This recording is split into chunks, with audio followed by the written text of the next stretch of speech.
Se nós não tivermos fé, já era. Tudo é possível aquele que crê. O contrário também é verdade. Se tudo é possível ao que tem fé, para aquele que não tem fé, as coisas são mais difíceis.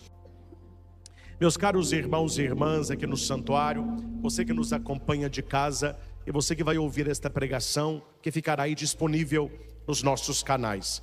Nós estamos no texto de Lucas, capítulo 17, versículos 5 ao 10. Os apóstolos pedem a Jesus aquilo que nós precisamos pedir sempre. Precisamos pedir sempre. Repita, precisamos pedir sempre. Diga para quem está do seu lado, peça isso sempre. Todos os dias. Sem se cansar. Sem se cansar. Com insistência. Com insistência. Com perseverança. Perseverança. É, meu filho, porque o negócio não é fácil não. Se nós não tivermos fé, já era. Tudo é possível aquele que crê. O contrário também é verdade. Se tudo é possível ao que tem fé, para aquele que não tem fé, as coisas são mais difíceis. Os discípulos poderiam pedir a Jesus qualquer coisa. Jesus, dá-nos saúde. Jesus, dá-nos beleza. Jesus, dá-nos riqueza. Jesus, dá-nos uma esposa. Jesus, aumenta a nossa fé. Aumenta a nossa fé. Eu não sei o tamanho da sua fé. O que nós aprendemos com o texto é que, dependente do tamanho da nossa fé, da profundidade da nossa fé, ela pode ser aumentada. Agradecido sempre, conformado jamais. Repita, agradecido sempre, conformado jamais. Eu quero é mais. A nossa fé, ela deve crescer, ela deve se aprofundar. E a fé, que aqui vem do grego pistis. Pistis significa um volver também do intelecto, um volver da vontade, um curvar-se perante a palavra de Deus. Fé é confiança. Aquele que confia tem fé. Aquele que não tem fé não confia. E quando eu falo de confiança, é uma atitude do coração. É uma atitude de dentro para fora. E a atitude interior, ela se manifesta na vida exterior. A fé que nós trazemos no coração, ela é manifesta na nossa vida, nas nossas atitudes, nas nossas palavras. Conta-se que tinha uma cidade no Nordeste que estava enfrentando uma seca brava, mas aquela seca terrível. Já é seca lá, mas essa seca se prolongou ainda mais.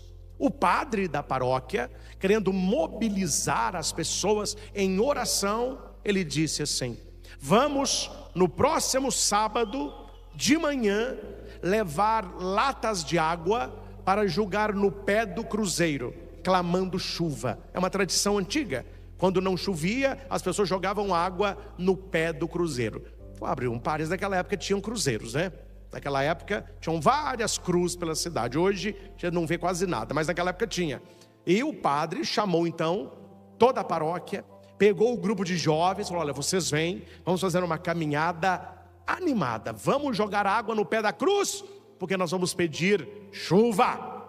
Meu filho, o povo atendeu o padre. No sábado de manhã, mas estava uma festa, pessoal cantando, pessoal passou bronzeador, chapeuzinho, óculos escuro, pessoal de bermuda, camiseta, pessoal cantando, pessoal levou pandeirinho, violão, pessoal também vendendo água mineral. Olha, água mineral R$1, água mineral R$1, com gás, sem gás e picolé, e aquela festa, e o pessoal subindo para o cruzeiro, carregando as latinhas de água. No meio da multidão, uma criança chamou a atenção e foi alvo de certos comentários negativos. Todo mundo estava curtindo aquela caminhada. A criança estava de galocha, de capa de chuva, guarda-chuva, todo encapotado. E as pessoas falavam: o que é isso, menino? Você está passando mal? E ele não respondia nada. E o padre, vendo aquela criança, respondeu assim: Pelo visto, só essa criança tem fé naquilo que nós estamos indo fazer. Uma coisa pequena. Mas aquela criança perguntou à mãe: por que nós vamos jogar água no pé da cruz? E a mãe disse: é para chover, meu filho. Ele já estava preparado para a tempestade. No meio daquele povo todo, somente aquela criança tinha. Então note, não é fácil ter fé. Não é fácil você ver um céu sem nuvem alguma, com um sol de 40 graus, e você está de galocha, capa de chuva, guarda-chuva, com a certeza: vai chover, porque nós vamos rezar, eu tenho fé e Deus mandará o que a gente precisa. Por isso que nós precisamos pedir sempre: Senhor, eu creio, mas... Quantas vezes você já rezou isso? Quantas vezes nós já falamos isso? E diremos até o fim da nossa vida. A fé, ela pode sempre ser aumentada. E Jesus, no texto, ele vai dizer que não interessa o tamanho da fé, interessa a pureza da fé, a intensidade da fé, a confiança da fé. E Jesus, ele vai pegar a menor semente que existe, que ele conhecia na época, que é a semente de mostarda. É a menor sementinha.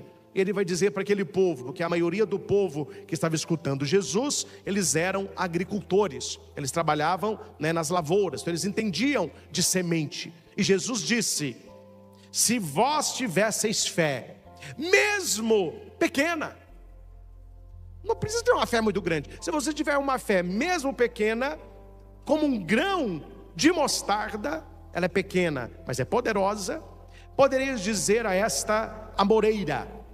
No texto original, que nós não temos, então eles traduzem por amoreira, mas é sicômoro. É uma árvore onde ele tem raízes, tanto para o lado como para o fundo. E várias árvores podem ser transplantadas. Pode tirar uma árvore daqui e colocá-la para lá. Eu estava vendo num condomínio lá em Itaúna, estão inaugurando um condomínio novo, já estão vendendo os lotes, e eu vi os caminhões chegando com palmeiras e árvores grandes. Eles já estão plantando tudo grande, não vai esperar crescer. Há árvores que podem ser mudadas de lugar. Por que Jesus fala do sicômoro? Porque quem entende de plantação sabe, se muda várias árvores, sicômoro não tem como mudar.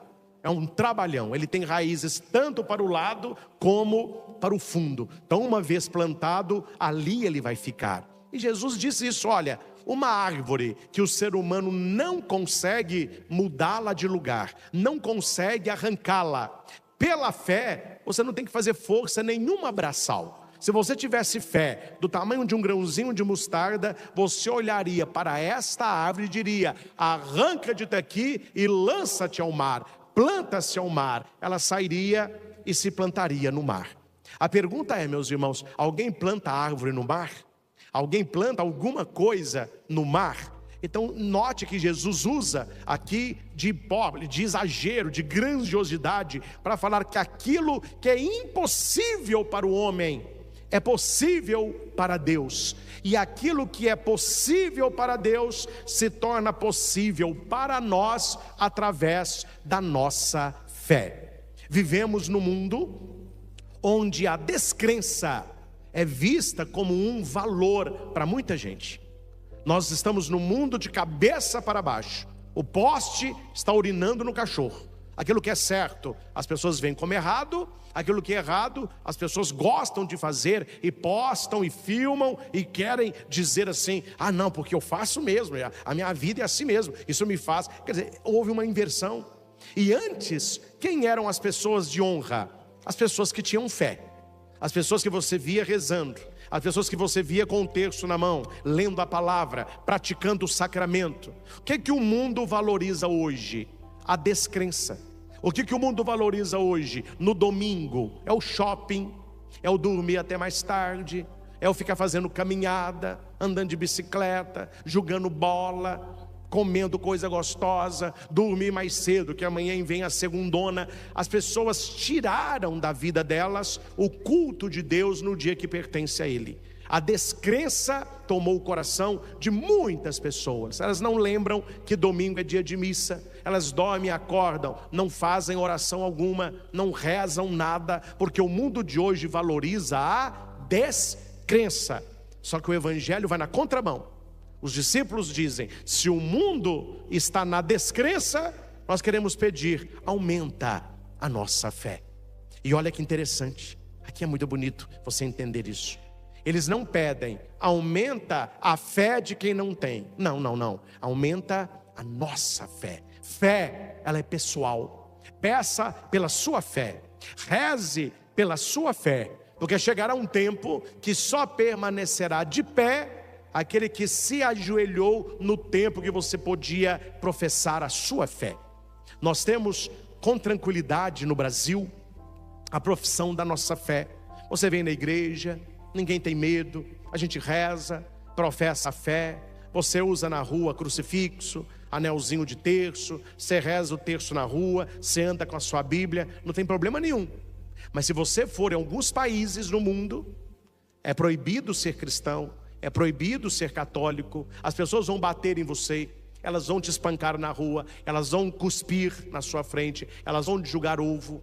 Quantas reportagens nós temos visto de cristãos que estão na igreja, eles colocam uma bomba na igreja, matam 30, 40, 80 pessoas, padres presos, bispos perseguidos, igrejas destruídas, porque a fé tem sido perseguida. E nós, na terra de Santa Cruz, no nosso Brasil, nós temos esta bênção, que é a propagação da nossa fé, e um povo profundamente devoto, um povo profundamente de fé.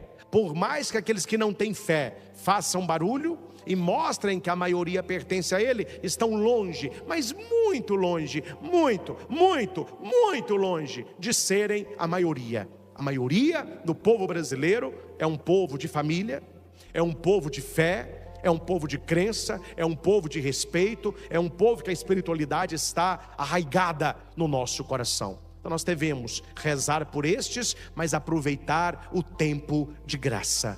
Aproveitar o tempo de graça.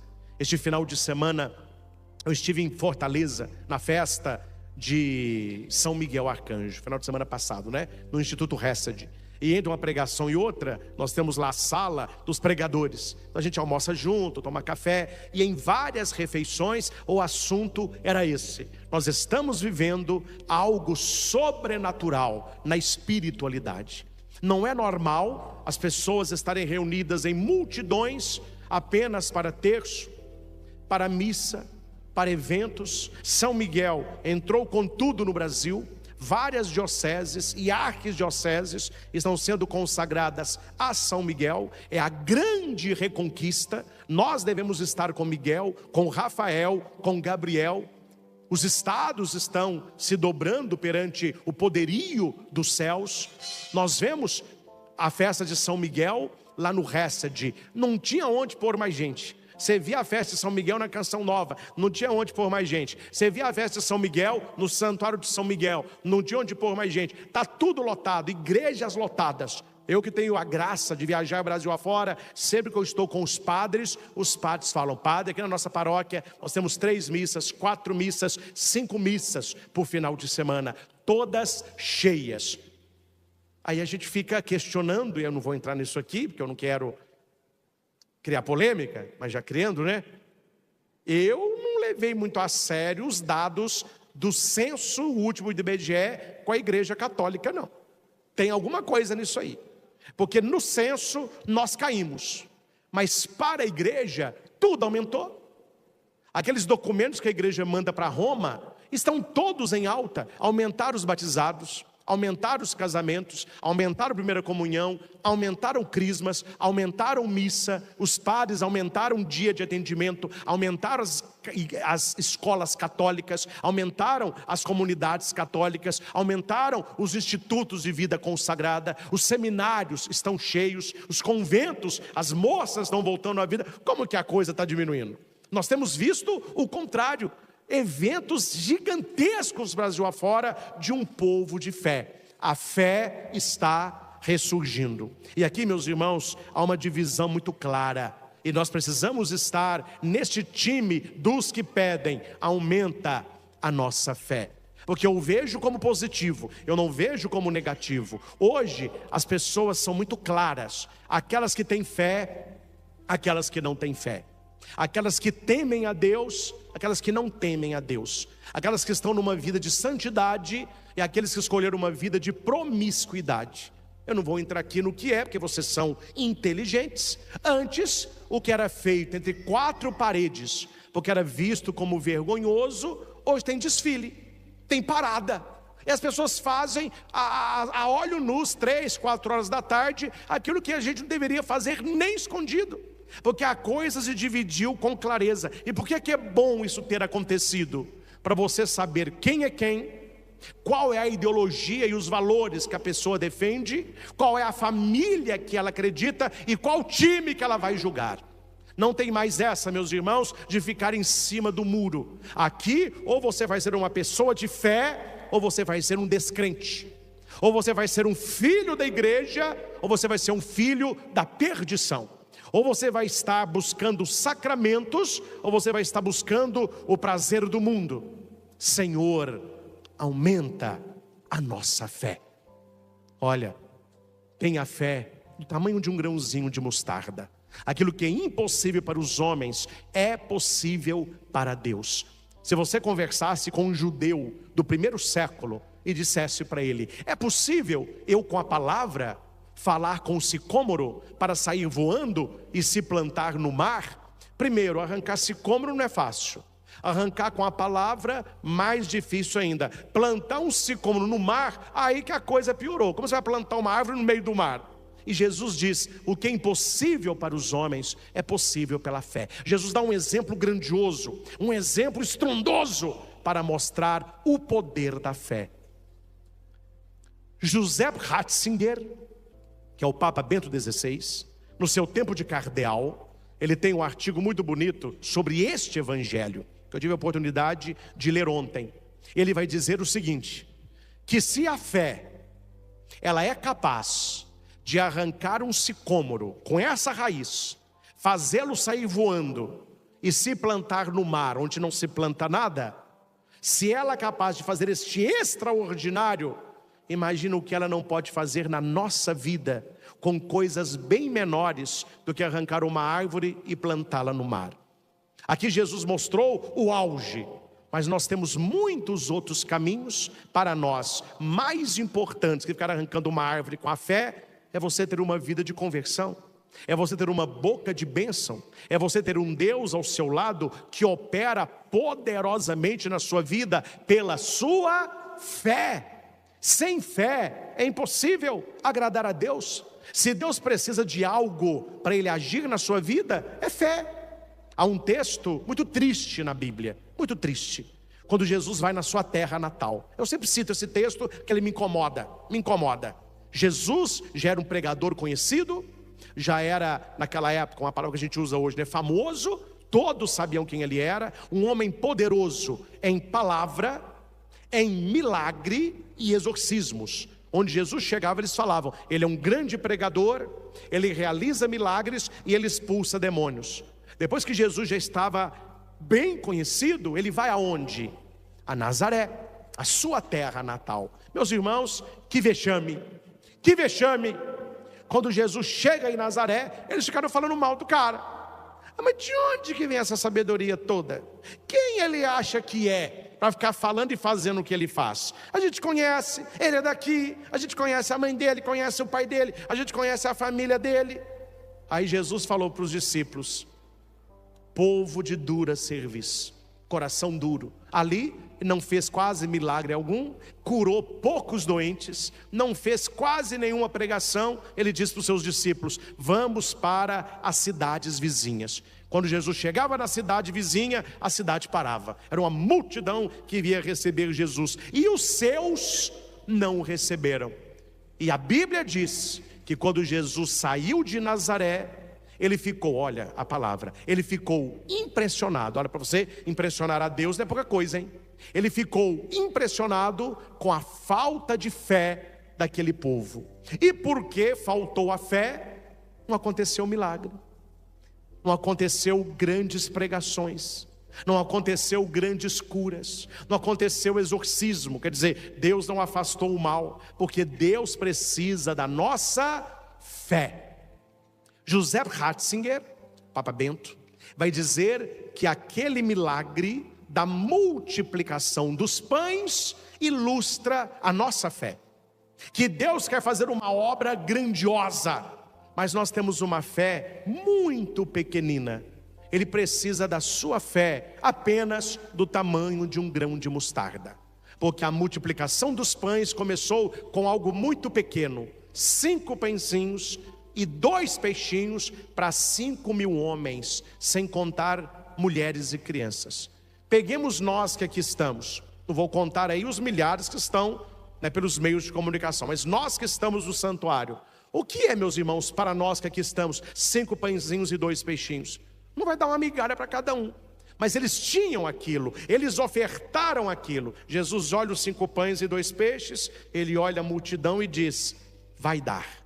É a fé. Qual é a fé que Deus espera de nós? 5 pães e 2 peixes. É pouco mesmo, é pequenininho mesmo. Eu fico muito me cobrando, mas eu queria ter mais fé, eu queria acreditar mais, e Deus fala: padre, se eu tiver fé tamanho de um grão de mostarda, está valendo. E a gente vai aumentando, nós vamos trabalhando juntos. Então este é o nosso pedido: Senhor, aumenta a minha fé. Não quero aprofundar, que nós não temos tempo para isso, mas eu não poderia deixar de ir ao catecismo da Igreja Católica. Eu sempre digo isso: Bíblia anda de mãos dadas com o catecismo da Igreja Católica. E aqui eu falo sem medo de contrariar A ou B, porque se contrariar, quem está contrariado está errado mesmo. Se a pessoa tem uma pregação ou um ensinamento, seja quem for, que vá contra o catecismo da igreja, isso não é doutrina, é opinião dele, é opinião dela. Seja pregador, seja padre, seja quem for, porque tem muita gente pregando coisas erradas por aí, ensinando para o povo coisas erradas, que não é a doutrina da igreja, é a opinião da pessoa. E aqui eu digo sem ser grosseiro, que esta pessoa que tem o microfone e o púlpito, guarde a opinião dela para ela. Ninguém quer saber a opinião dela, ninguém interessa pela opinião dela. Eu não sei se os senhores são assim. Eu não sei se quando vocês vêm à missa e vêm aqui ao santuário, temos hoje aí várias caravanas, vários visitantes. Eu vou lá para ouvir qual que é a opinião do Padre Christian. Meu filho, você não está aqui para ouvir opinião de padre. Você está aqui para ouvir a doutrina sólida, receber o ensinamento firme. Eu não vou entrar aqui porque é a minha pregação de outro momento, mas nós temos aqui, na segunda leitura, um conselho de Paulo para os achistas, que a igreja está cheia de achistas. Eu acho isso, eu acho que é pecado, eu acho que não é pecado. Tem confissão, meu filho. O penitente vai buscar uma orientação no confessionário, o padre fala com a pessoa: eu acho que isso não é. Mas o que o padre está achando? O que um cara desse acha? Não tem que achar nada, é ou não é. E aqui São Paulo vai dizer: olha, reaviva a chama de Deus, não te envergonhes do testemunho de Jesus, usa um compêndio das palavras sábios em matéria de fé. O catecismo da Igreja Católica é o compêndio da nossa doutrina. Usa esse compêndio e guarda o precioso depósito que é a doutrina católica. Então Paulo está nos alertando: cuidado com o achismo, cuidado com quem prega muito mais para agradar do que para converter. Eu não vou aqui entrar nessa mazela, nessa bagunça, porque senão eles ficam detonando o padre.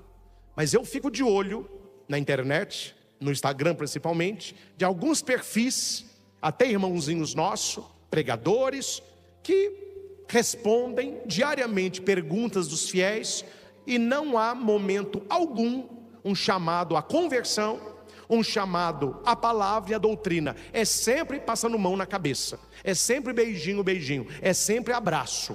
Daqui a pouco a pessoa perde a salvação dela e vai levar uma multidão com ela para o inferno. Porque não é você agredir a pessoa, mas é você levá-la a um caminho de conversão, a uma experiência profunda de fé. Meus irmãos, Me mostrem, porque se você me mostrar, eu mudo a minha pregação. Me mostre na Bíblia, mas tem que ser na Bíblia. Uma pessoa que teve uma experiência de fé com Jesus Cristo, que não mudou de vida. Onde que você tem na Bíblia Jesus estando com o pecador, para que o pecador continuasse pecador? Jesus sentando na roda com os pecadores, para pecar com eles. Jesus andando com prostituta, para se prostituir com elas. Não existe isso. Quando Maria Madalena, uma mulher, estava com 7 demônios, ela recebe de Deus uma libertação, ela muda a sua vida, ela larga a sua vida antiga e segue a Jesus. Mateus era esperto, era cobrador de imposto. Jesus diz para ele: vem, segue-me. Ele larga a banca, ele larga aquela vida e passa a ser um apóstolo de nosso Senhor. Zaqueu, outro trambiqueiro, roubava, estava em cima de um galho. Jesus fala: olha, eu quero estar na tua casa. Jesus nem chamou o cara à conversão. Eu quero estar na tua família. Quando Jesus entra naquela casa, o que ele diz? Senhor, eu vou mudar de vida, eu vou devolver o que eu roubei, eu vou dar metade para os pobres. Não há uma pessoa que entre em contato com nosso Senhor de verdade e que não tenha uma conversão, que não mude de vida. Eu fico muito preocupado com pessoas que tinham uma vida mundana, agora tem uma vida eclesial, mas continua a mesma coisa. Quer dizer, onde está a conversão? Onde está a mudança de vida? Porque no Evangelho nós vemos inúmeras conversões. A pessoa, ela recebe algo de Cristo, ela muda de vida.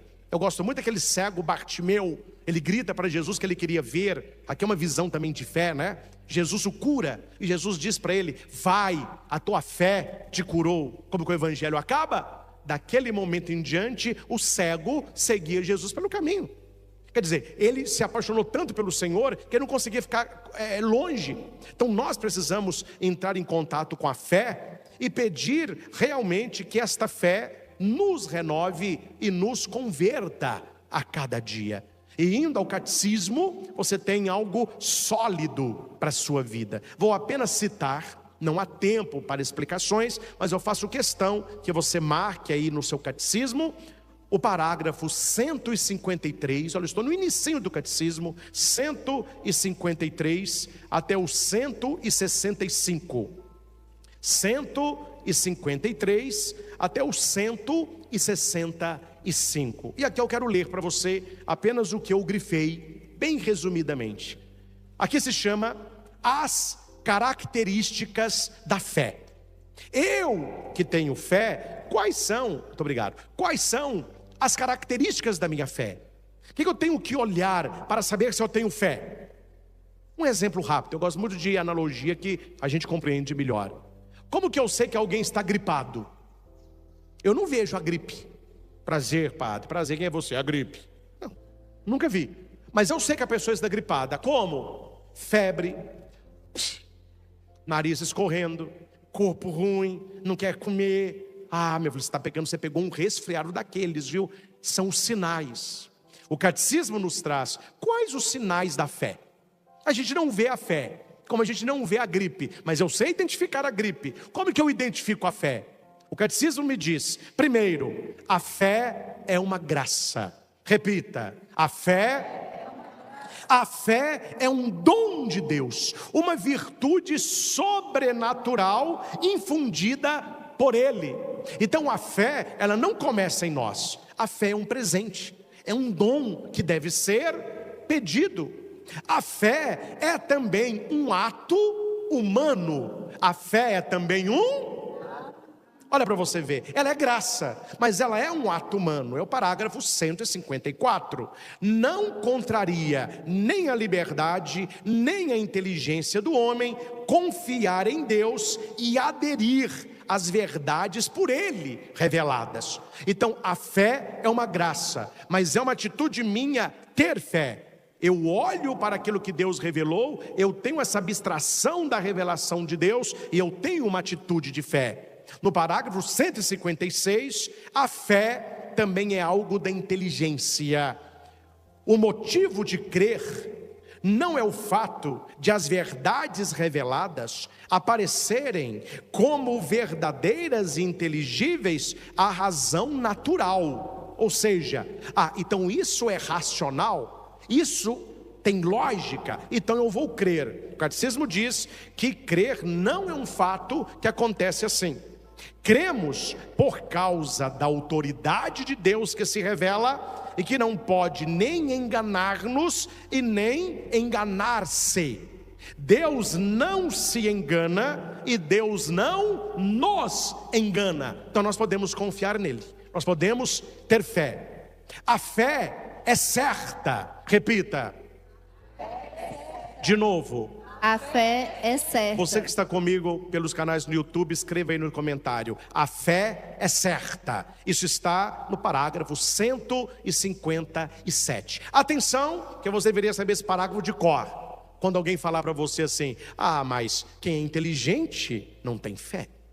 Quem é culto não tem fé. Quem tem uma inteligência superior não tem fé. Isso aí é coisa de gente boba. Fé e igreja é coisa de gente boba. Olha como que eles estão querendo mudar a coisa. Olha o que diz o parágrafo 157. A fé é certa, mais certa do que qualquer conhecimento humano, porque se funda na própria palavra de Deus, que não pode mentir. Sem dúvida, as verdades reveladas podem parecer obscuras à razão e à experiência humana, mas a certeza dada pela luz divina é maior do que a dada pela luz da razão natural. 10.000 dificuldades não fazem uma única dúvida. Não é porque nós temos dificuldades no caminho da fé que nós vamos duvidar, colocando em xeque a nossa própria fé. Então, se as pessoas confiam muito na razão natural, no intelecto, na inteligência, o catecismo diz que muito maior do que o conhecimento humano é a fé, porque ela vem de verdades reveladas. No parágrafo 160 temos algo importante, e aqui eu gostei, porque para quem não tem fé, parece que ela é obrigada a ter fé. Olha para cá. Você já notou que nós que temos fé respeitamos quem não tem? Mas você já notou que quem não tem fé quer acabar com a nossa fé?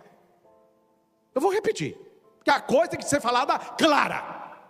Nós que temos fé respeitamos quem não tem. Meu filho, você quer ir para o inferno, o problema é seu.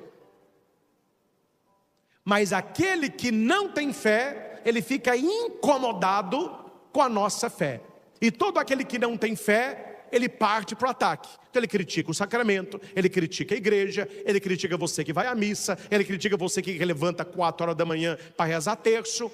O povo faz da vida uma pornochanchada, passa a madrugada inteira no pecado, ninguém fala nada. Aí alguém levanta 4 horas para rezar o terço, aí, mas tem problema, essa pessoa aí, por quê? Notem, o crente, ele não tem uma atitude de obrigação de que o descrente creia, porque a fé, ela é uma proposta, não é uma imposição. Mas é interessante como que o descrente, ele se incomoda com o crente, ou seja, com quem crê. E o catecismo vai dizer, parágrafo 160, para que o ato de fé seja humano, o homem deve responder a Deus crendo de livre vontade. Ninguém deve ser forçado contra a sua vontade a abraçar a fé, porque a fé é um ato voluntário. Há quem creia e há quem não creia. Cristo convidou a fé e a conversão, mas de modo algum coagiu. Ele convida: se alguém quer me seguir, siga-me. Tem quem queira, tem quem não queira. Na cabeça do descrente, parece que Jesus falou assim, todo mundo tem que me seguir, tem que crer em mim. E não, ele vai dizer, se alguém quiser. Então Jesus, ele convida a fé e a conversão, mas ele não se impõe, ele não coage. Isso está no parágrafo 160. Deu o testemunho da verdade, mas não quis impô-la pela força aos que a ela resistiam. Seu reino se estende graças ao amor com que Cristo, exaltado na cruz, atrai os homens a si. Então a fé não é algo obrigatória, mas é algo que Deus nos oferece. Feliz daquele que aceita. Aí você pode dizer assim, ai padre, então que maravilha, então eu posso ou não crer? Só que o catecismo vem no parágrafo 161. A pessoa pode crer e ela pode não crer. Só que, para que você se salve, você precisa crer. Se você não quer se salvar, não creia. No catecismo diz o parágrafo 161: é necessário, para obter a salvação, crer em Jesus Cristo e naquele que o enviou para a nossa salvação. A fé é necessária para a salvação. Hebreus 11:6. Sem fé é impossível agradar a Deus. Eu posso crer e eu posso não crer, mas para que eu seja salvo, é preciso que eu creia. No parágrafo 162, ele fala sobre algo importantíssimo: a perseverança da fé. Repita: perseverança da fé. A fé é um dom gratuito que Deus concede ao homem. Glória a Deus. Este dom inestimável, nós podemos perdê-lo. O catecismo nos ensina que se você não cuidar da sua fé, você vai perdê-la. Está em 1 Timóteo 1, 18 e 19. São Paulo diz, atenção: combate o bom combate com a fé e a boa consciência, pois alguns, rejeitando a boa consciência, vieram a naufragar na fé. A fé afundou.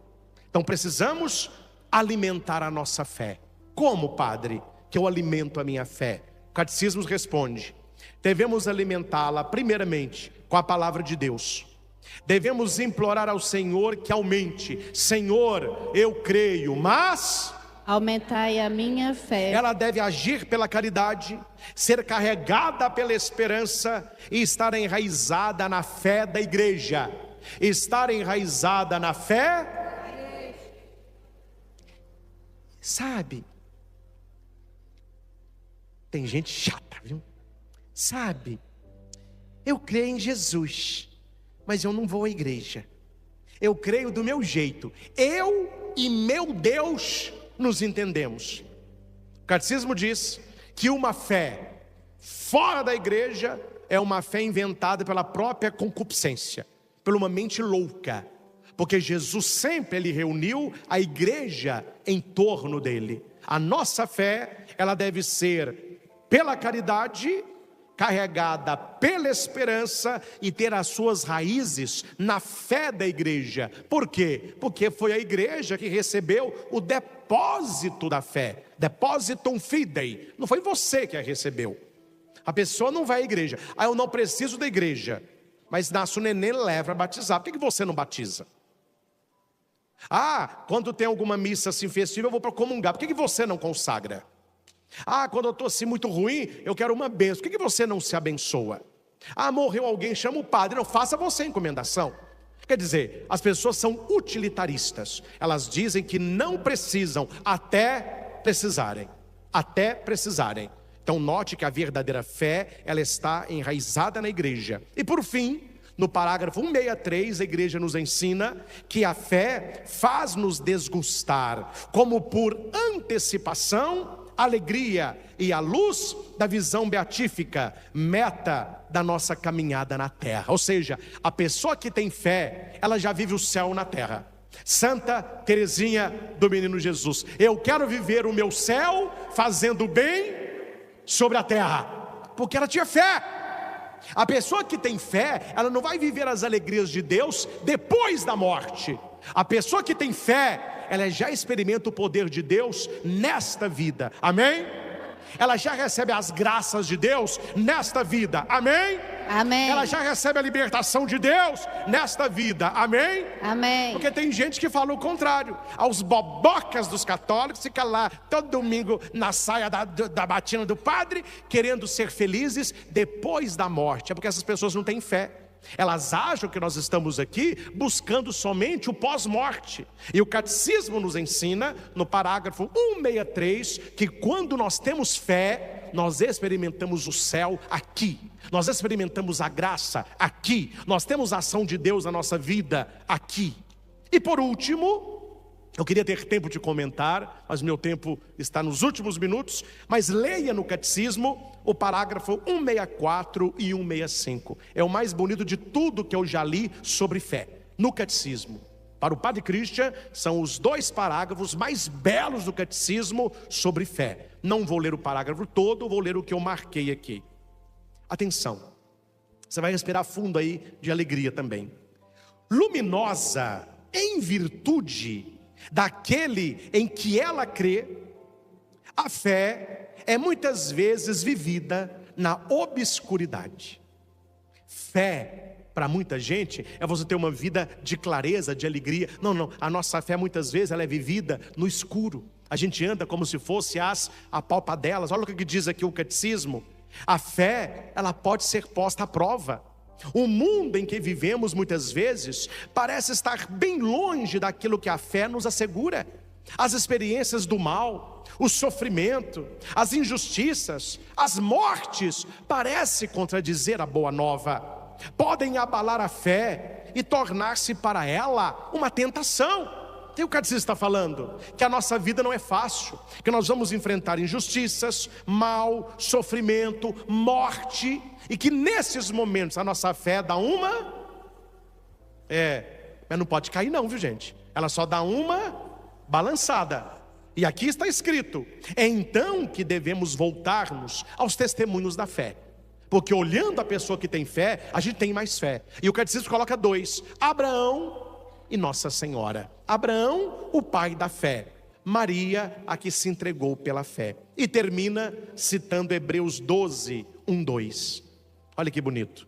Com tal nuvem de testemunhas ao nosso redor, rejeitando todo o fardo e o pecado que nos envolve, corramos com perseverança para o certame que nos é proposto, com os olhos fixos naquele que é o autor da nossa fé, Cristo Jesus.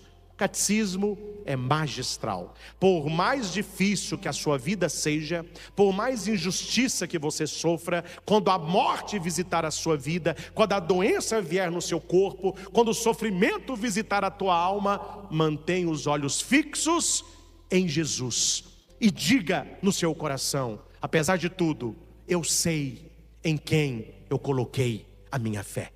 Meus irmãos, que esse domingo possa iluminar a nossa vida, encher o nosso coração de esperança, e que possamos buscar esta fé, a fé apostólica, a fé católica, a fé que nos leva ao coração de nosso Senhor, porque aquele que crê não será confundido.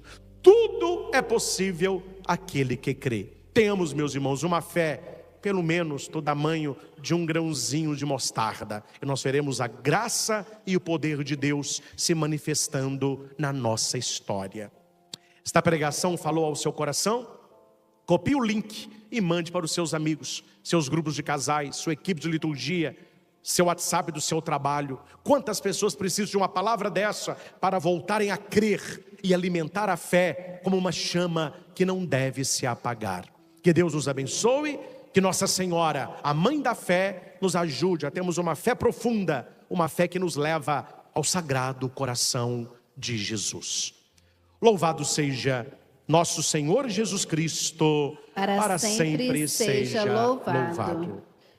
Finalizando o texto de hoje, esta é a misericórdia infinita do Senhor. Nós temos neste evangelho, que é o mesmo de todos os anos litúrgicos. Nós temos o ano ABC, já expliquei para vocês. Ano A se lê Mateus, ano B Marcos, ano C Lucas. E João entra nas grandes festas. Este evangelho de Jesus, João 20, aparecendo a Tomé, primeiro aos 10, Judas não estava, claro, morto. Ele repete-se todos os anos. É um evangelho que não se troca pela beleza, pela profundidade e pelo ensino que ele nos traz. Aqui nós temos que no primeiro dia da semana, aqui é o presente de Deus para todos nós, que é o domingo.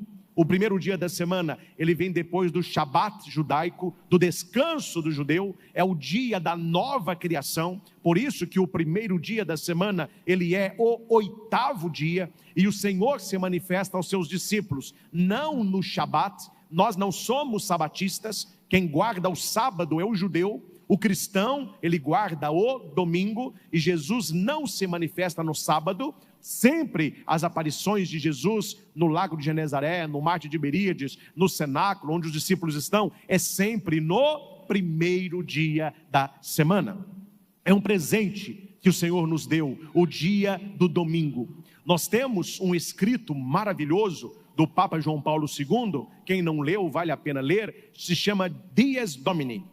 É uma carta, o dia do domingo. E João Paulo II vai mostrar o grande presente que nós ganhamos do Senhor, que é celebrarmos o primeiro dia da semana, começando a semana com o dia mais importante. É por isso que amanhã se chama segunda, porque é o segundo dia depois do mais importante. Terça é o terceiro dia depois do mais importante. Sexta é o sexto dia depois do mais importante. Na reforma gregoriana não havia o sábado, havia a sétima-feira, que seria o sétimo dia depois do mais importante. Aí voltaria o Dies Domini, que é o domingo. Tiraram a sétima-feira e mantiveram o sábado, o Shabat. Lembrando que a nossa fé cristã, ela é oriunda da fé judaica, porque Jesus veio para os seus e os seus não receberam. Deus descansa no sétimo e Ele recria o mundo no oitavo ou no primeiro. Por isso que o nosso calendário se fala assim: domingo, segunda, terça, quarta, quinta, sexta, sábado. Não é? Então a semana, ela começa no domingo. As pessoas falam: não, mas a semana não começa na segunda? Não, segunda começa a rotina, é o trabalho, é o estudo. No domingo, este dia que nós temos de descanso, um dia mais parado, um dia que em tese não seria de trabalho, é para rememorarmos o descanso de Deus na nova criação. Vinde a mim, todos vós que estáis cansados, fatigados, e eu vos darei descanso. Jogai no meu coração a sua miséria, ó miserável. Por isso, o domingo da misericórdia. E Jesus aqui na sua aparição, ele muda radicalmente o coração daqueles homens. Meus irmãos, prestem atenção. É normal, e todos nós já tivemos, temos e teremos momentos de tristeza, momentos de vazio, momentos de angústia. O que não pode acontecer é você identificar a sua vida com o momento. Ao invés de você falar: hoje eu estou triste, aí você vai trocar por sou. Eu sou uma pessoa triste. Eu sou uma pessoa angustiada. Eu sou uma pessoa infeliz. Isso não combina com os seguidores de Cristo. Porque a sua ressurreição e a certeza da sua vitória sobre a morte, ela transforma o nosso coração de medo, de angústia, de solidão, para um coração alegre, um coração sorridente, um coração misericordioso. Nós temos no Evangelho proclamado a mudança rapidamente do estado emocional daqueles discípulos, dos apóstolos. Aqui está no versículo 19. Ao anoitecer daquele dia, o primeiro da semana, estando fechadas por medo dos judeus as portas do lugar onde os discípulos se encontraram, discípulos medrosos, discípulos angustiados, discípulos escondidos, Jesus se põe no meio deles. Aqui é preciso entender uma coisa, e certamente todos já o sabem. O que é meio? O que é meio? Meio é o lugar onde ao seu redor todas as distâncias são iguais. Isso é meio. Você está no meio de alguma coisa, ao seu redor todas as distâncias são iguais. O que significa? Jesus apareceu no meio deles, e não Jesus apareceu no canto, ou Jesus aparece em cima de um móvel, ou talvez sentado à mesa, ou numa almofada. Por que os evangelistas colocam meio? Outra palavra para meio é centro. A igreja é aquela comunidade que se reúne em torno de Jesus, e em torno de Jesus todos nós somos iguais. É por isso que ele vai dizer que ele está no meio de nós. O Senhor esteja convosco. Ele está. E quando Jesus aparece, e aparece no meio, olha o que a leitura vai dizer. Jesus disse: Shalom, paz, harmonia. Depois destas palavras, mostrou-lhes as mãos e o lado. O que está nas mãos, nos pés e no lado de Jesus? As santas chagas. As santas chagas não são feridas de dor, são marcas de amor e misericórdia. Quando Jesus mostra as suas santas chagas, Ele está dizendo para você e para mim: vede o quanto eu te amo, vede aonde eu cheguei por você. Ele mostra as santas chagas, Ele mostra o lado, que é onde entrou a lança, a entrada para o seu coração. Teologicamente, biblicamente, a pergunta seria: mas por que Jesus tem que mostrar a chaga? Porque o rosto de Jesus agora era um rosto transfigurado, um rosto ressuscitado, um rosto divinizado, o chamado corpo glorioso. Você olha para o rosto de Jesus, é Ele, mas ao mesmo tempo parece com Ele, ao mesmo tempo não é. Então não tem como reconhecer Jesus olhando apenas para o seu rosto. Então Jesus, Ele mostra as chagas, Ele mostra o lançaço do lado. Por que isso, meus irmãos? Porque não é um fantasma. Porque não é um fantasma. E aquele corpo que eles estão vendo não é um outro corpo, é o mesmo corpo que foi pregado na cruz. Por isso, as santas chagas. Quando eles, olha, aqui tem 3 coisas que a gente tem que aprender. Jesus, Ele toma a iniciativa. Não são os discípulos que falaram: entra Jesus. Jesus é que toma a iniciativa é dele, primeiro ponto. Segundo ponto, Ele se põe no meio. Ele quer ser o centro da nossa vida. Responda para você, meu caro: o centro da sua vida é Jesus? E ao redor deste centro, as outras coisas vão se organizando. Quais são as outras coisas, Padre? A sua família, o seu namoro, o seu trabalho, a sua faculdade, a sua academia, o seu descanso, o seu lazer, o cuidado com a sua saúde, a sua parte financeira, as suas emoções, os seus amores, as suas amizades, os seus sonhos, seus projetos, etc, etc, etc, etc, e põe etc nisso. Mas cuidado, meus irmãos, porque a peça maior do tabuleiro se chama Jesus Cristo. E esta peça, ela não se encaixa depois das outras. Ela é a primeira a ser colocada. As outras se encaixam em torno dela. Sabe qual é o problema de muitos corações? Eles vão organizando todas as outras peças. Quando eles vão colocar a peça de Jesus, ela não cabe mais, porque ela é a peça maior. E o interessante é que quando você coloca a peça maior, as outras se encaixam. Se você coloca as outras, Jesus não se encaixa. Quem você está tendo uma vida em torno de quem? Quem é o centro da sua vida? Aí nós vemos pessoas perdidas, infelizes, frustradas, porque perderam o centro. Ah, Padre, me dá uma bênção. Eu estou mal demais. Nossa, estou pensando até em tirar minha vida. O que aconteceu, meu filho? De tanto, que tragédia que foi essa? É isso mesmo, Padre, uma tragédia. Foi uma desgraça mesmo. Falei, meu Deus, qual que foi essa desgraça? Minha namorada me abandonou. Não me quer mais. E eu não tenho mais sentido para viver. Eu não digo, mas eu queria dizê-lo abertamente. Está vendo? É assim que acontece quem coloca a namorada no centro da sua vida. É assim que acontece. Ah, Padre, o centro da minha vida são os meus filhos. É o meu filho, a minha filha, a minha princesa.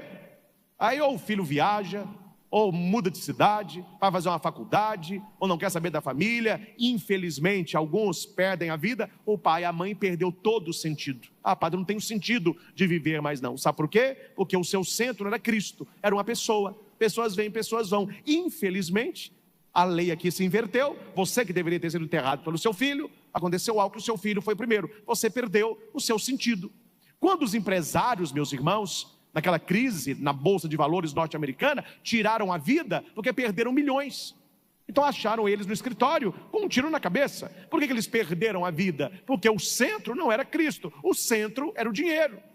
Pessoas que cultuam o próprio corpo, o centro sou eu, a minha beleza não tem limite. E a pessoa vai, até que chega numa hora que não adianta mais. Chega numa hora que ela tem que assumir o peso da idade. Aí vem a depressão, vem a solidão, já não sai, não tem alegria. Por quê? Porque o centro não era Cristo. Quando o centro é Cristo, as coisas vão se organizando. Então aqui Jesus toma a iniciativa. É Ele que está falando para você: eu quero ser o centro da sua vida, porque você se tornou o centro da minha pela obediência do meu Pai. Se tornar centro da vida de alguém é você colocar coração com coração. Por isso que o verdadeiro abraço ele é uma pessoa com a mão direita mais para cima, o esquerdo para baixo, o outro é posição inversa. Aí vocês se abraçam. Há um ditado medieval que vai dizer, olhando para Jesus na cruz, você poderia perguntar, por que ele está com os braços abertos? Alguém responderia, porque ele está pregado. E os teólogos responderiam, não, porque não tem quem o abrace. Ele ficará com os braços abertos até que alguém o abrace, ele possa fechá-lo na sua misericórdia. Há um ditado lindíssimo numa lápide de um cardeal italiano, escrito assim, embaixo da cruz: Jesus morreu com os braços abertos para abraçar a todos e com as mãos pregadas para não castigar ninguém.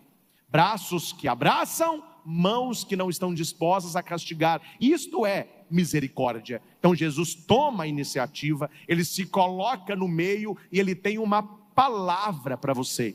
Jesus aparece, Jesus se põe no meio, Jesus tem uma palavra.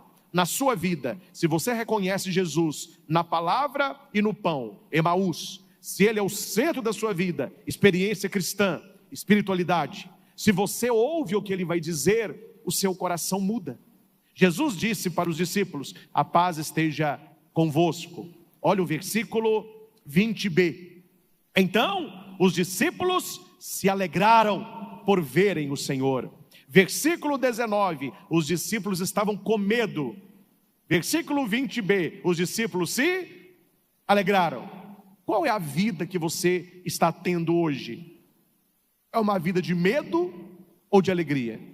É uma vida feliz ou triste? É uma vida realizada ou frustrada? A resposta é, tudo depende aonde você colocou o Cristo. Se ele está no centro, ele que tomou a iniciativa, ele tem uma palavra e o seu coração mudará. Ele vai tirar o seu medo, a sua tristeza e vai te colocar no lugar alegria.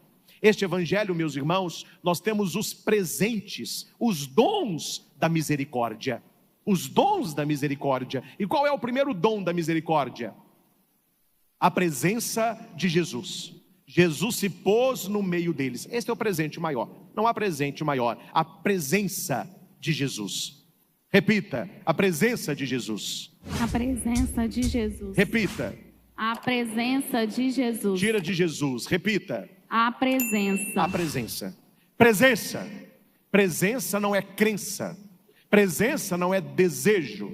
Presença não é saber. Presença é sentir, é tomar posse, é abraçar. Eu só posso abraçar alguém se ela está presente. Eu não abraço alguém que esteja ausente. Na sua vida, Jesus é alguém que se faz presente. Você sente a presença de Jesus? O seu coração se alegra com um dom maior? Ô padre, mas onde que está Jesus? Onde que está a sua presença? Veja lá os discípulos de Emaús, andaram com Jesus lado a lado, não sabiam o que o era. Quando Jesus prega a palavra, o coração se alegra. Quando ele parte o pão, ele os reconhece e Jesus some. Ou seja, a hora que eles reconhecem a presença, Jesus passa para a ausência. Por quê? Porque a presença de Jesus na nossa vida não é mais uma presença física. Nós não teremos o Senhor do nosso lado fisicamente, mas a sua presença é na sua palavra e na Eucaristia. Você quer o Senhor sempre ao seu lado? Leia a palavra. Quando você abre a Bíblia, é a boca de Jesus falando com você. Quando você recebe a Sagrada Comunhão, é o Cristo ressuscitado em você, no seu coração. Então o primeiro dom da misericórdia é a própria presença de Jesus. Qual é o primeiro dom da misericórdia? Qual é o segundo dom? Que no evangelho de hoje ele deseja três vezes a paz. Está no versículo 19c, 21b e no 26b. A paz esteja convosco. A paz esteja convosco. A paz esteja Veja, insistentemente, receba a paz. A paz é um dom da misericórdia. A paz é o dom do coração misericordioso de Jesus. E para não ficar uma coisa aérea, paz. Não, aqui é uma coisa bem palpável. Como que eu recebo esta paz? Como que eu tenho uma vida de paz? Está naquilo que Jesus disse. Jesus ele vai soprar. Imagina a cena. Você é um dos discípulos, Jesus vivo aparece no meio de vocês, alegria e tristeza ao mesmo tempo, susto, amor, e Jesus, ele diz assim: a paz esteja convosco. Ele vai andando, vai chegando perto de cada um de vocês e sopra o seu rosto. Recebei o Espírito Santo.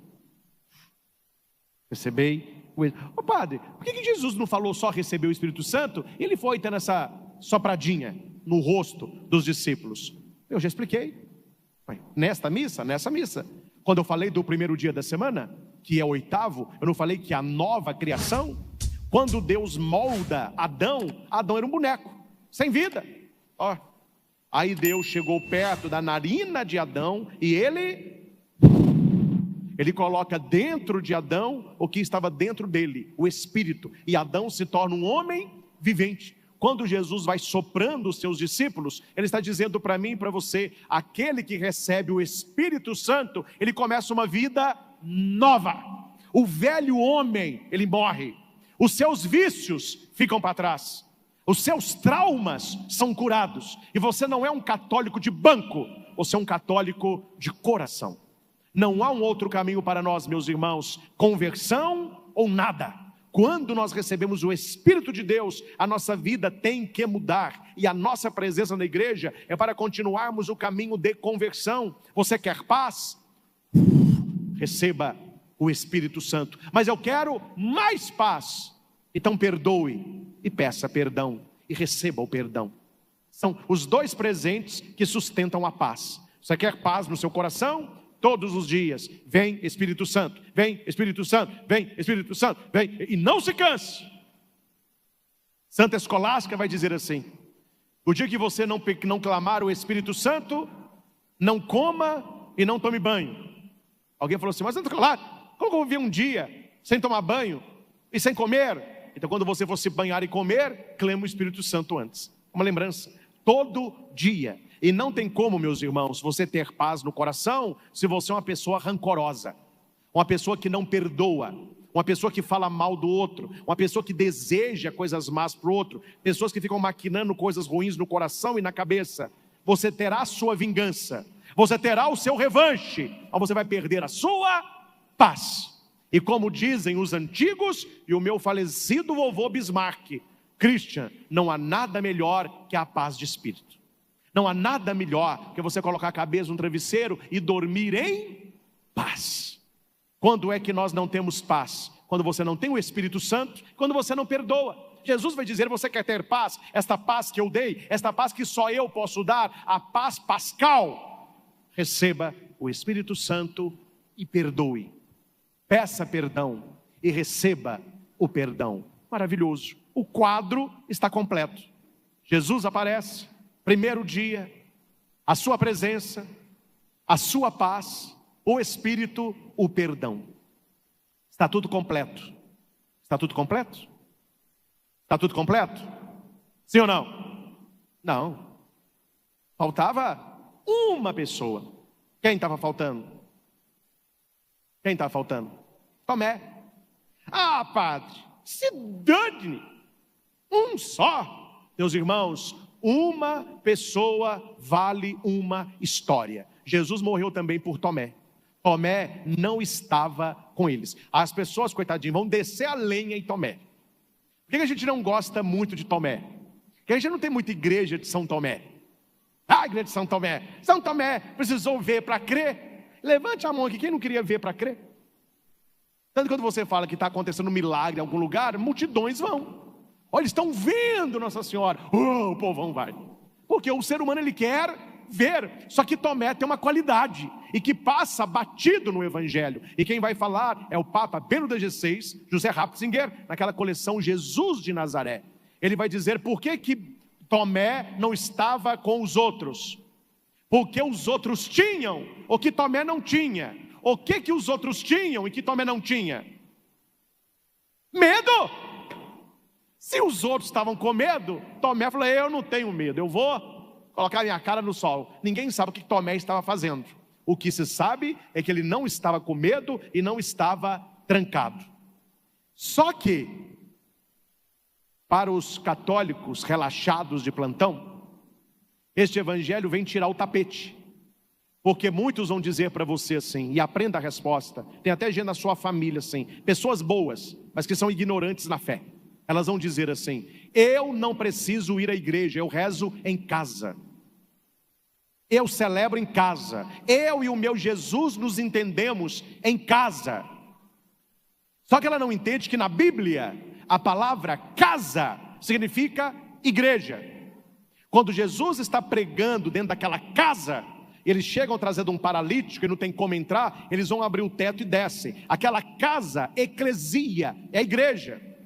Quando Maria chega com seus parentes e diz assim: chama Jesus para mim.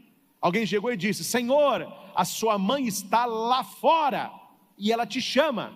Jesus perguntou: minha família é aqueles que ouvem a palavra e a colocam em prática. Vocês são agora a minha família, é a igreja. Maria, ela está fora, ela entra, ela se senta e ela vai ouvir a palavra, mãe da igreja.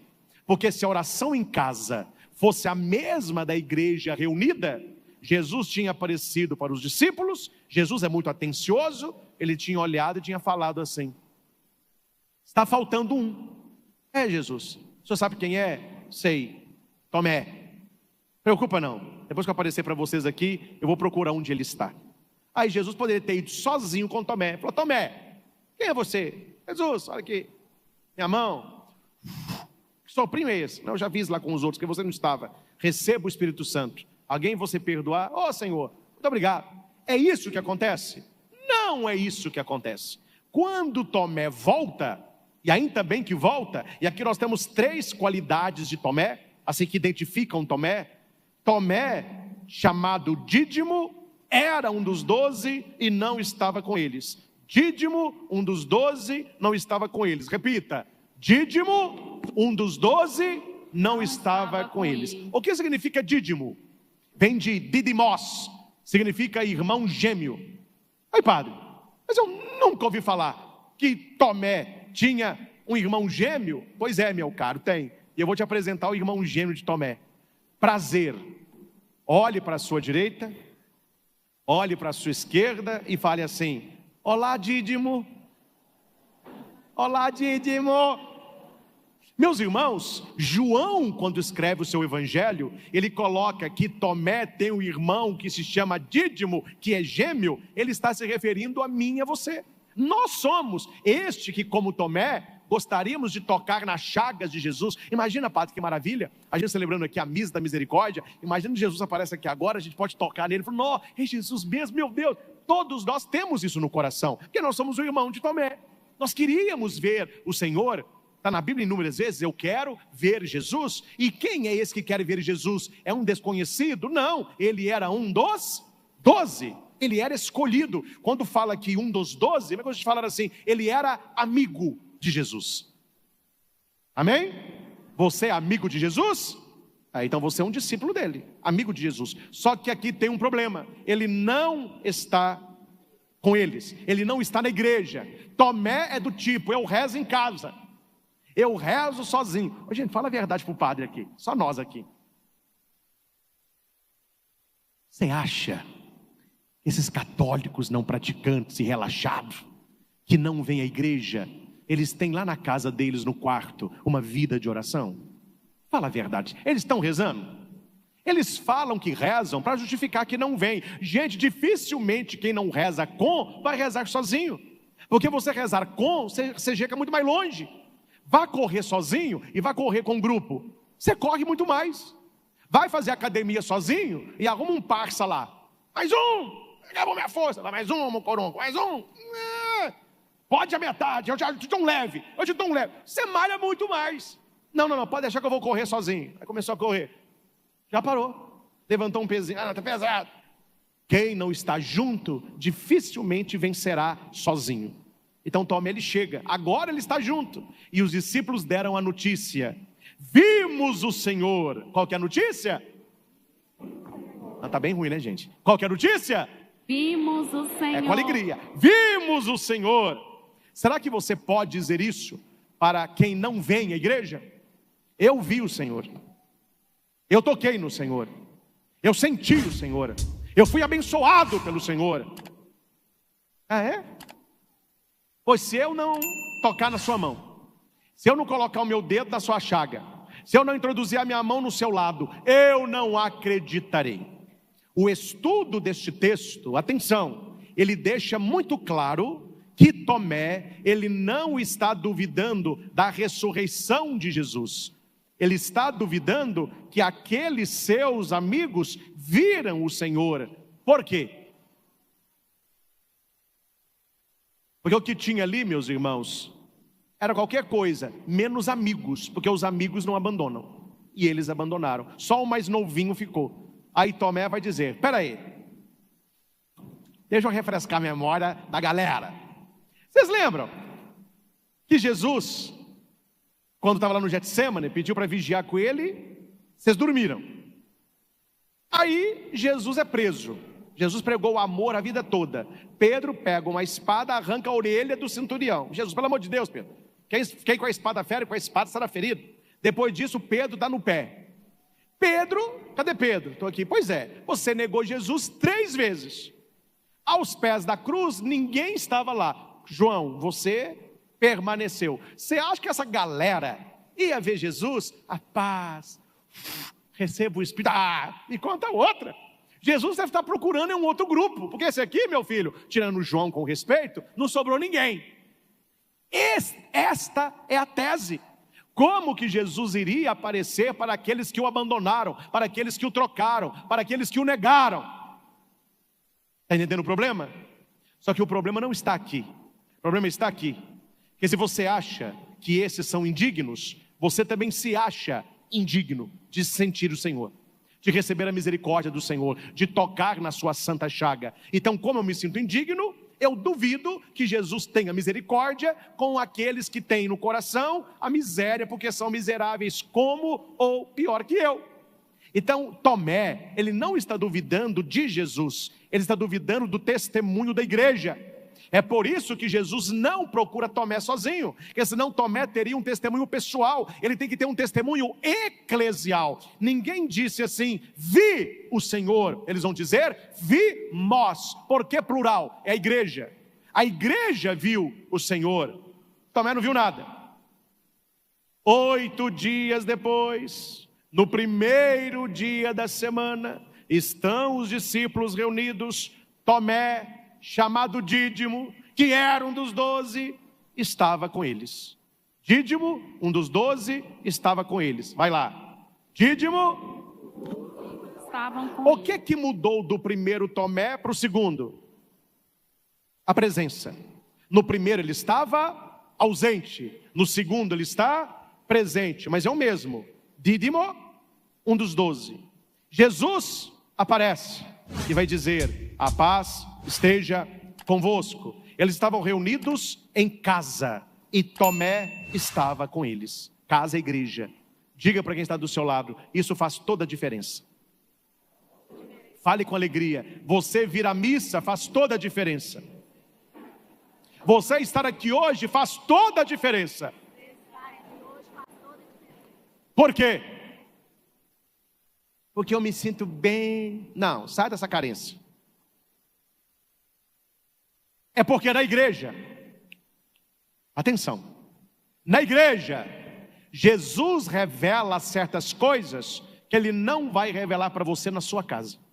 Só vai experimentar quem estiver reunido com a igreja. E tem gente que não vem à igreja e considera a oração dela, quando é e se faz maior que a oração da igreja, na própria celebração da Eucaristia. A não ser que ela tenha debaixo da cama dela um padre celebrando para ela missa privada. E certamente não o tem. Então a oração dela não é maior que a oração da igreja. E Tomé precisou aprender. Tomé, se você não estiver com a igreja, você não vai ver Jesus ressuscitado. Tanto que os discípulos falaram, o Senhor está aparecendo no primeiro dia. Você vai sair hoje, depois vai sair mais, Tomé? Não, aprendi a lição, eu vou estar com vocês. Nós vamos estar juntos. E quando Tomé estava junto, Jesus aparece. A paz esteja convosco. Todo mundo. Aí Tomé. Eu conheço Tomé. Tomé ficou se escondido atrás de Pedro. Só vendo assim de... Sabe? Aquela que é visual. Aqui é só o olhinho assim, ó. Aí Jesus, muito simpático, né? Tomé, sai daí, vem cá, você. Que feiura. Não acreditou não, hein, Tomé? Ficou comigo 3 anos e um papelão desse agora no final. Eu vim aqui para te falar uma coisa. Porta da casa, porta da rua, serventia da casa. Você está destituído, você está demitido. Não acreditou. Abre a porta, Tomé, rua. Vou fazer igreja com vocês. Jesus é gentil. Nada disso acontece. Jesus se revela a todos e, atenção, Jesus se revela a todos. Sozinho, Ele não vai revelar a você. Mas quando você se coloca junto de todos, você tem a revelação pessoal. Quando você está sozinho, Jesus não se revela a você porque você não está junto. Mas quando você está junto, Ele se revela a você. Ele vai dizer, Tomé, sim Senhor. Oh Tomé, primeiramente, saudade. Estava com saudade de você. Vem cá, Tomé. Pode colocar a mão. Você vê que não é um fantasma. Coloca a mão do lado. Não seja incrédulo, mas fiel. Eu preciso muito de você, Tomé. Mas eu preciso que você tenha um coração cheio de fé. Não basta você crer.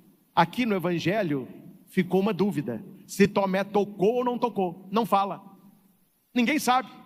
O que se sabe é que ele fez uma oração maravilhosa. E que nós fazemos toda vez na hora da consagração. Meu Senhor e meu Deus. Vamos rezar mais alto. Meu Senhor e meu Deus. Tomé, vimos. Nosso Senhor, não, é meu.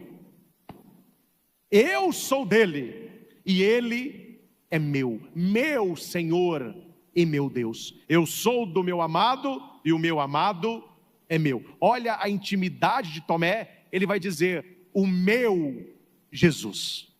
Você quando vai rezar, você tem essa intimidade? Meu Jesus, e reza. Ô padre, mas o meu Jesus não é egoísta? Mas não, ele é seu porque é de todos, e porque é de todos ele é seu. Ele é o Senhor da igreja, meu Senhor. Aqui é uma atitude esponsal, aliança.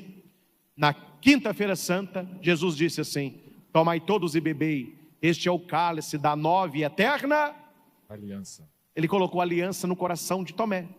Então Jesus era dele, ele era de Jesus. E aqui ele vai dizer, meu Senhor e meu Deus. Na missa, quem já faz, continue. Quem não faz, faça. Toda vez que o padre consagra o pão e o vinho, a hora que ele levanta e o sininho toca, em silêncio você diz, meu Senhor e meu Deus. Eu creio, mas aumenta a minha. E Jesus, como sempre simpático, finalizando o texto de hoje, ele solta um elogio para mim e para você. Se ele vai puxar a orelha de Tomé, porque Tomé precisou crer para ver, ele vai elogiar a nós. Ele vai dizer assim, você acreditaste porque me viste. Bem-aventurados os que crerão em mim sem ter visto. Ninguém aqui viu Jesus, mas nós acreditamos naquilo que Tomé duvidou. Um dia eu fui batizado, você foi batizado. Um dia a igreja disse para mim e para você, Jesus ressuscitou, nós vimos o Senhor. E nós não respondemos como Tomé, nós respondemos um contrário. Eu creio, mas aumenta a minha fé.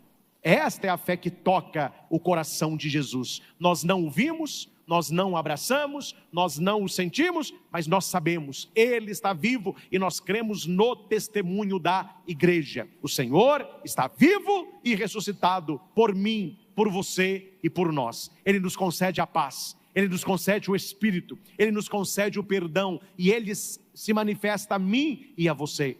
Toca no poder da minha palavra. Na hora que você for comungar, você estará tocando o corpo do Senhor. Muito mais que Tomé. Tomé foi convidado para tocar, você é convidado para comer, para que Ele esteja no seu coração. Esta é a misericórdia infinita do Senhor.